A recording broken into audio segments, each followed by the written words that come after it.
तो मेरा नाम है श्याम सुंदर। हरियाणवी फैमिली रिएक्शन में आप सबका स्वागत है। एक नई वीडियो भाई जलियांवाला बाग की है। एक बार वीडियो देख लेते हैं, उसके बाद फिर अपना रिएक्शन देंगे भाई। 107 साल हो गए उसने जलियांवाला बाग में भाई। और एक बार ये वीडियो गोली चलाने के ऑर्डर दिए थे। एक बार वीडियो देख लेते हैं, उसके बाद बहुत दुनिया मरी थी, घायल भी हुई थी। फिर अपना रिएक्शन देंगे।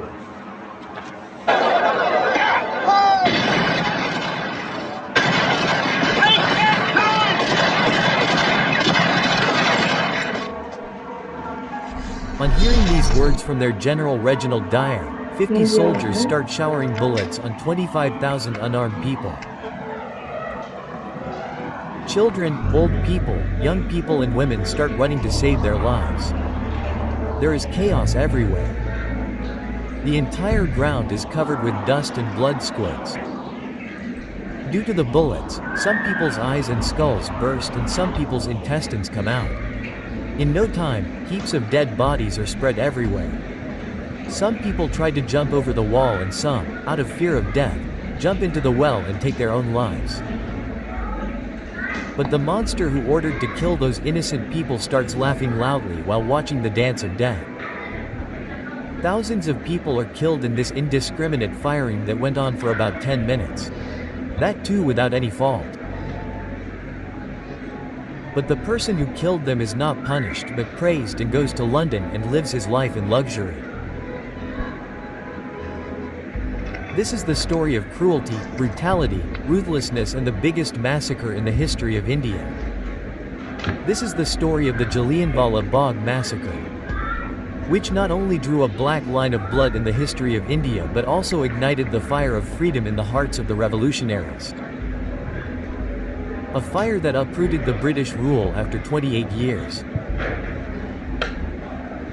But before listening to this story, you are requested to share this video as much as possible because this is not just a story but the dark truth of our history which every Indian should know. So this soul-stirring chapter of Indian history begins from the 18th of March 1919 when the Relit Act was implemented to stop the national movements emerging in India, which is also called the Black Law. Under this act, the British government could get the right to detain or arrest any Indian without trial.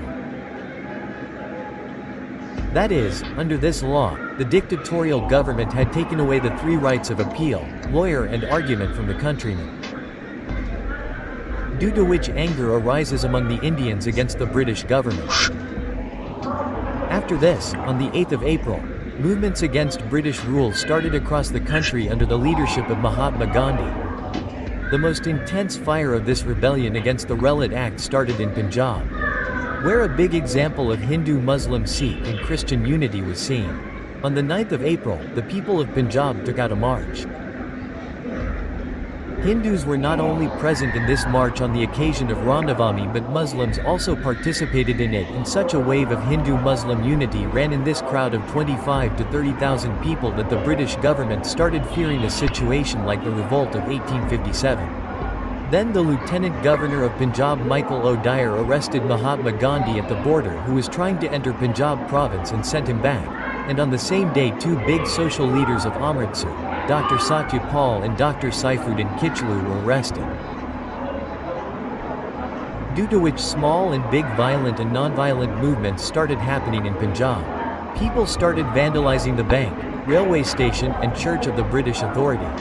5 white people, out of which 3 were bank employees and 1 was a railway guard, were also killed. There was also clashes, stone pelting and firing between the Indian soldiers and the soldiers, in which hundreds of innocent people were killed. In such a situation, fearing that the situation might get out of hand, O'Dyer imposed martial rule in Lahore and Amritsar on the 11th of April. On the same day, Brigadier General Reginald Dyer of Jalandhar was ordered to immediately reach Amritsar to handle these violent incidents. General Reginald Dyer's record was not very good. He had taken many violent steps earlier as well. Meanwhile, the news of the imposition of martial law had not reached the people. Meanwhile, on the 13th of April, Dyer's soldiers marched in the city to warn against the gathering of more than 4 soldiers. But this announcement also did not reach most of the people. It is also said that perhaps this announcement was deliberately made available to very few people, because Dyer wanted to set an example for the Indians who raised their voice against the British, and for this he needed an opportunity, because during the investigation after the Jallianwala Bagh massacre, Dyer himself told the Hunter Committee, "As soon as I sat in my car, I decided that if my orders were not followed, I would open fire without hesitation." Well, let's come back to the story. At 4 p.m. on April 13th, about 25,000 people gathered in Jallianwala Bagh. They had no idea that the British had implemented the Martial Act and banned the gathering of more than 4 people.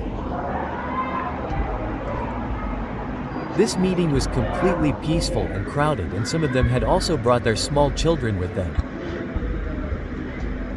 But they did not know that after a few minutes they were going to be victims of such a massacre that would color the history of India with their screams and blood splatters. At around 5:30 in the evening, General Reginald Dyer, along with 2 armored vehicles, passed through the streets of Amritsar and stopped in front of a narrow lane near Jallianwala Bagh. His vehicles could not go further because there was only space for 2 people to pass together. Brigadier General Reginald Dyer was riding in one vehicle with his Brigadier Major Morgan Briggs and his 2 British bodyguards Sergeant Anderson and Peetsy, and after getting down from the vehicle, he ordered 25 Gokha and 25 Balak soldiers armed with rifles to follow him. At the same time, 40 soldiers carrying only curries were asked to stand outside. As soon as he entered Jallianwala Bagh, Dyer immediately closed the main road leading out of the garden. He ordered the soldiers to spread out on high places in formations of 2 each and asked Major Briggs, "According to your estimate, how many people are present there at this time?" Briggs replied, "About 5,000. Here, seeing the soldiers coming, some people started trying to get up from the gathering and leave. But then Hansaraj, one of the organizers of the meeting, shouted that the British will not fire, and even if they do, the bullets will be empty, so sit down peacefully."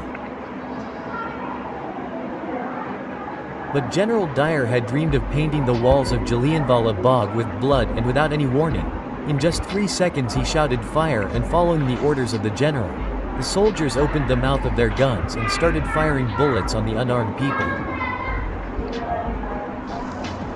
People started falling dead and injured all around. The soldiers sitting on their knees were aiming carefully. None of their bullets were going waste. Then Dyer ordered them to reload their guns and fire in the direction where there was the most crowd. People did not get a chance to control themselves or run away. General Dyer himself was running in every direction and telling the soldiers where to fire, and bullets were continuously being fired from 50 guns, and it was stopping only when the guns were being reloaded. People started running in every direction out of fear, but they did not find any way to go out. All the people gathered at the entrance of the narrow lanes and tried to get out. Then Dyer asked the soldiers to target these lanes, and bodies started falling due to the shower of bullets. Many people tried to escape by climbing the wall and became the target of the soldiers' bullets. Some former soldiers present in the crowd shouted and asked the people to lie down. But the Gurkhas, who had already taken positions by lying down, did not spare those who did so. There was chaos among the people running to save their lives. The children, old people, young people and women present there all started running from there to save their lives. Screaming, dozens of people took cover behind the trunk of a big peepal tree. Dyer ordered his soldiers to target the peepal tree, and the whole tree was covered with the red color of blood and a pile of dead bodies. On the other side, many people were trying to build high walls on the banks of the bog. Dyer turned the barrels of his soldiers' guns towards them, and a pile of dead bodies fell there too. Some people even jumped into the bog well to save their lives, but it was of no use. General Dyer's soldiers were firing bullets there too. After this massacre, the bodies of 120 people were taken out from the well, and the well was filled with the blood of the people who died by jumping there. That is why even today this well is known as Kuni Kwan. Not only this, the marks of bullets of that time are still present on the walls of Jallianwala Bagh. Author Kapil Dev Malviya tells, Madan Mohu, the 13-year-old son of a local doctor, used to go to Jallianwala Bagh every day to play with his friend. That day the bullet fired at him hit the target and his skull was shattered. Not only this, the eyes of some people burst and the intestines of some came out. These soldiers fired 1650 rounds of bullets for about 10 minutes and stopped only when all the bullets were finished. In no time, heaps of dead bodies were spread in the garden. 10 to 12 dead bodies were lying one above the other. No one was recognizable. People were scared. Some people were crushed to death under the bodies. As soon as the fight was over, General Dyer went out laughing like a demon. He killed every Indian he saw on the streets of Amritsar and dragged them tied with ropes behind his cannons to his office. He reached his camp around 6:30 p.m. and cut off the electricity and water supply of the entire city. At 10 p.m., he once again went on a tour of the city to see whether his orders of not coming out of the house were being followed or not. Dyer did not see a single person on the road that night, but the whole city was awake. There was an ominous silence there. People were not able to go to the garden to search for their family members even if they wanted to. By the next morning, the tiger had started flying so that it could attack the dead bodies or injured people lying below and eat their flesh. The dead bodies had started rotting in the heat. Some were reunited with their families, while the bodies of some people had to be burned without any identification. After this massacre, the British government released its figures, and according to them 379 people were killed in this massacre. But the actual number of people who died was more than 1,000. More than 5,000 people were injured. But after this cruel incident, neither the British government bowed down nor Dyer was punished. However, after the massacre, movements against the British rule intensified in the country. Mahatma Gandhi returned all his medals in protest against this incident. Ravindranath Tagore wrote a letter to Viceroy Chelmsford and returned his knighthood, and the countrymen raised their voices. Then the British government formed the Hunter Commission to cover up the matter. While arguing on his behalf to this commission, Dyer said, "They violated my order. They did this, which means they had come to fight with me. I was going to teach them a lesson. From a military point of view, my idea was to make a widespread impact. If I had not done this, they would have attacked me and my army." In this statement, he himself admitted that he opened fire on unarmed people without any warning, but despite this, he was not punished. Rather, he was given a 6-month leave and he returned to England, where a fund was created in his praise in which an amount of £26,000 was deposited. After which he died on the 23rd of July 1927. But another person was responsible for the Jallianwala Bagh massacre. He was the Lieutenant Governor of Punjab Michael O'Dwyer, who supported Dyer. At the same time, a small boy was also present in this massacre who saw this massacre in front of his eyes, and on the same day, he decided to take revenge for the massacre, but it took him 21 years to find the right opportunity. Finally, in 1940, he shot Michael O'Dwyer twice in a crowded gathering in London with the gun which he had hidden in his book. Then that brave man thought it better to get arrested instead of running away, and he was hanged. Due to which the desire for freedom among the countrymen became more intense and he was martyred. Sardar Udham Singh. In the end, we would like to recite a poem written by famous Hindi poetess Subhadra Kumari Chauhan on Jallianwala Bagh, which is as follows. The pollen has become like a stain without pollen. Yes, this lovely garden is soaked in blood. This is a place of mourning, do not make noise here. The old people have died in agony after being shot. You go and drop some dry flowers there. Do all this, but do not make noise here. This is a place of mourning, come back very slowly. So friends, if you are still watching this video, then definitely remember those martyrs who lost their lives for freedom by shouting Jai Hind Bharat Mata Ki Jai in the comment box. Share this video as much as possible, like it, so that this dark chapter of India's history gets settled in the mind of every countryman, and for such unheard and untold stories, subscribe to our channel and definitely ring the bell nearby.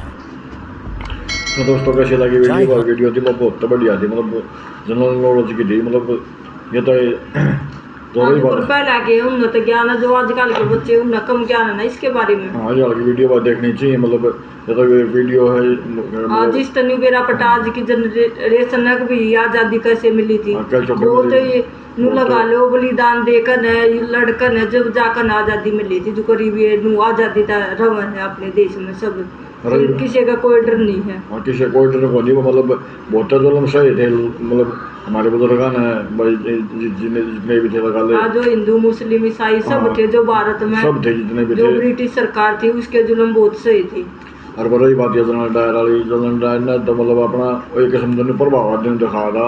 हाँ, मैं इस तरह का इंसान हूँ और मैं यो मेरा जो हुक्म नहीं मानेगा तो मैं न्यू भी कर सकूँ ना, तो मतलब कोई चेतावनी देना, कोई कानून बताना, उसने बता हल्ला करी है, 4 आदमी कितना फालतू ज्यादा इकट्ठे नहीं होंगे। हाँ, तो बताए थे तो वो थोड़े बताए थे ना, ज्यादा बिना बेरा था ना, थोड़े जुकर आदमियों ने बेरा था इस बारे में। तो चुपचाप आदमियों ने मतलब बेवजह दुखी करे, और वो तो बेवजह दुखी गए ना, तो सीधे फायर दे दिया ना, तो 50 आदमी थे उसकी टुकड़ी में, उनते वो 2 मारे, वो 3 मारे उनने, वो ये देखा रहा था 18 से हमारे 2 हमारे आंकड़े थे और उनके आंकड़े थे 379, तो इतने आदमी तो 400 लगा लो, 400 लगा ले, तो फिर 4-5 गुना कम थे ना, हमारे आंकड़े 1800 आदमी आ गए थे।